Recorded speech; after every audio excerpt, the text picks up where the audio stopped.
It's Bowler Soup, your bowling release coach, and I've got a question, and I'm looking for answers from everyone. What is the perfect rev rate? I think the perfect rev rate range would be from 350 to 400, low 400s.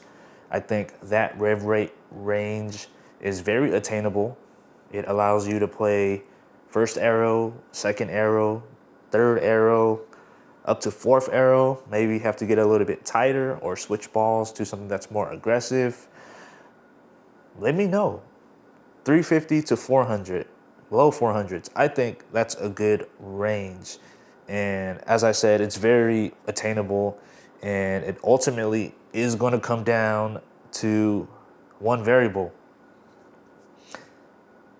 Do I want to increase my rev rate? And I think that a lot of bowlers kind of expect the rev rate to just go up or increase throughout time.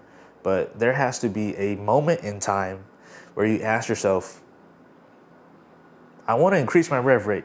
And if you do ask yourself at some point in time that question, then that's when your rev rate will increase, because now you've set a goal to increase your rev rate. So now you are doing things that are associated with the idea of increasing your rev rate. But yeah, let me know. What is the perfect rev rate to you? Or what's the rev rate that you would like to have? That's the better question. Until the next one, peace.